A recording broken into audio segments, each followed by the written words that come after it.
screenwriter Skip Hollandsworth.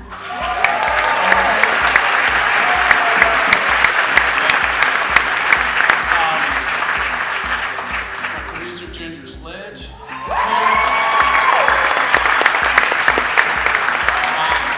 I'm going to forget some people. My editor Sandra Adair is here. Our wonderful composer Graham Reynolds, I believe, is here somewhere.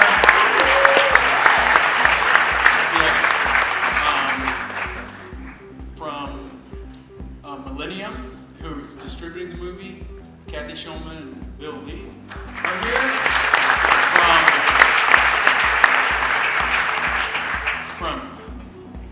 That was Mandalay, excuse me. Mandalay, Billy's Millennium. And from Wind Dancer, one of our East Texas buddies from Wind Dancer, one of the companies, Judd Payne. There's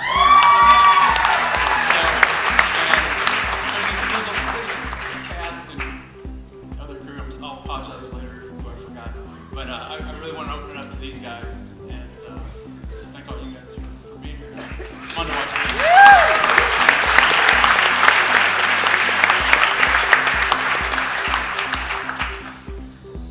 So we got time for a few questions. There's a bunch of questions up top. I see right in the front of the message. Let's not forget the balcony. Yeah, They go ahead. like the panhandle.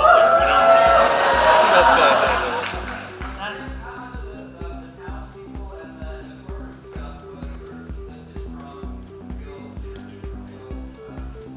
The question is, how much of the townspeople, the real people stuff was lifted from real transcripts?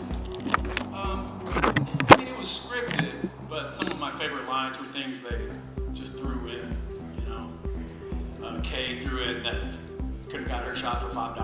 I didn't know. You know, you got these great moments. Sonny Carl Davis was just, just letting it go, coming up with all kinds of great stuff. So, combination of script and getting the right person in there and letting them go. And that was a mix of actors, people from mostly that region of East Texas, and there was quite a few people in there who actually knew Bernie and Miss Nugent pretty well too. It's kind of a mixture of all that. Okay. Yes.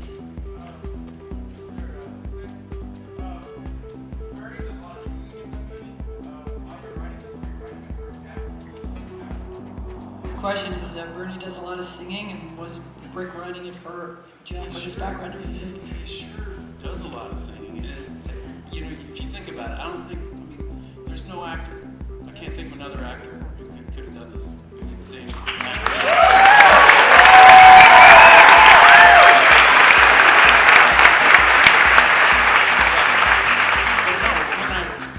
Read the article back in the late 90s.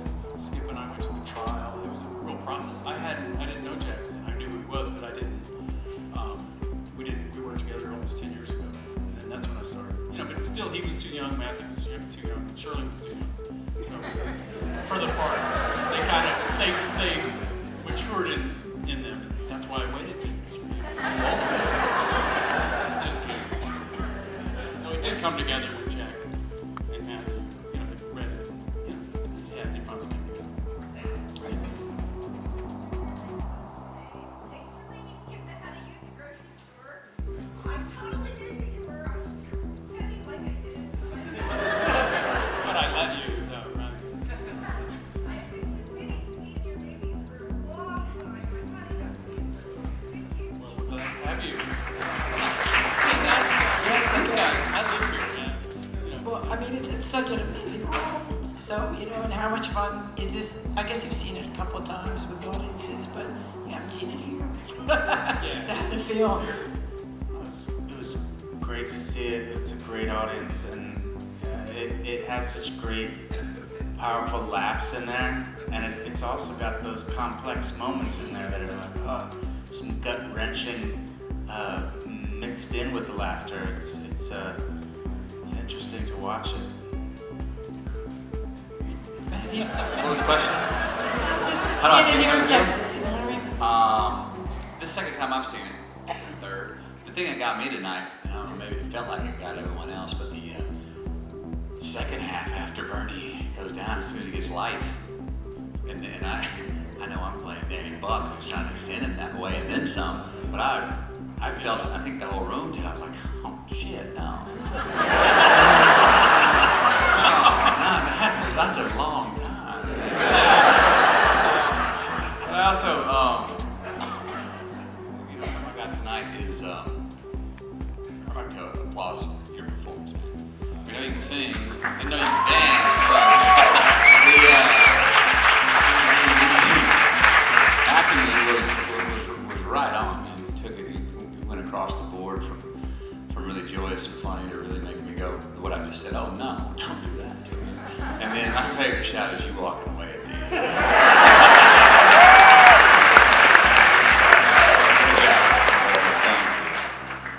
Same to you, man. Same to you. This guy over here, anybody?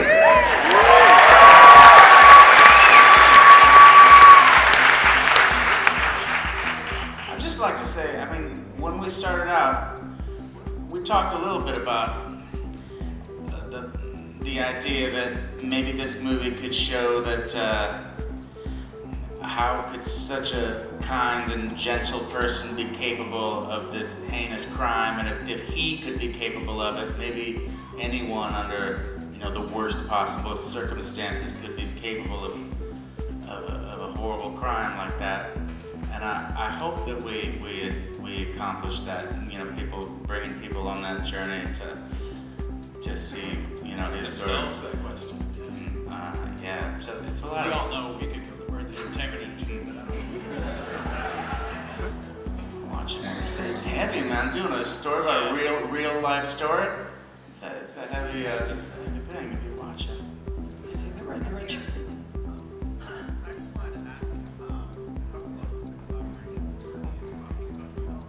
how close was the collaboration has he seen it, how does he feel about it, and how does he feel about kind of comedy mix with The question was there a collaboration with Bernie, and was he part of it? That's a good question. I mean, I wrote him a letter and introduced myself and told him that once the film looked like it was going to happen, and just kind of let him know. I talked a lot about Jack playing him and why I thought Jack was a good representative of him. And he wrote me back a really nice letter. I mean, long letter, nice penmanship. The only guys who still write letters in this culture are prisoners. That's all they can do. So I get these long letters from him. I mean, the nicest guy. And he told me in the letter, because I described it as kind of a dark comedy, and he told me, he was thinking, like, first off, why does this story never go away?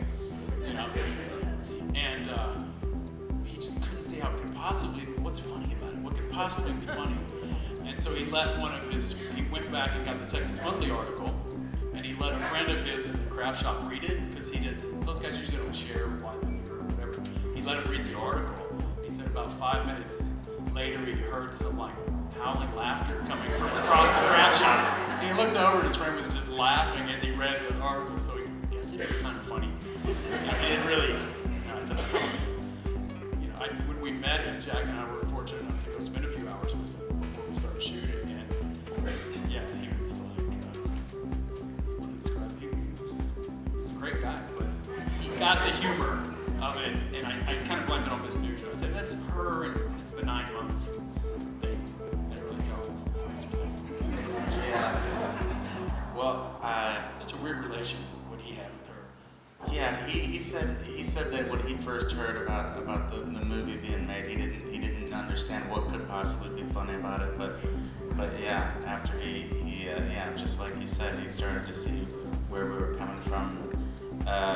We wanted to do a screening of it at the prison for him. I don't know if that's gonna. His word's up to we might as it comes out. No, but they can't really watch movies in there unless they're on TV.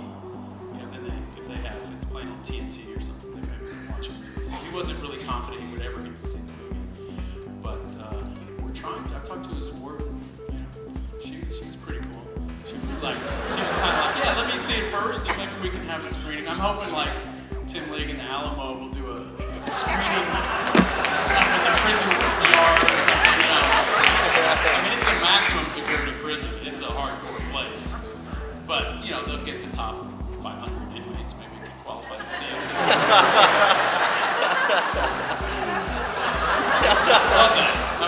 It's going to be a heavy Q&A. Standing all the way in the back, standing up top, go ahead. Okay, so for the airplane scene, did you have to teach Jack how to fly the plane, or did you have past experience with the plane? Questions about flying in the airplane scene. I just went on instinct. Tapped into. No, I wasn't really flying there. It's just the magic of cinema.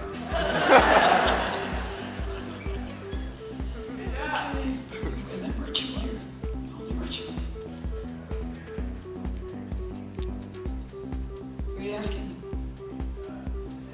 Jack and Matthew, your favorite scenes in the movie to do?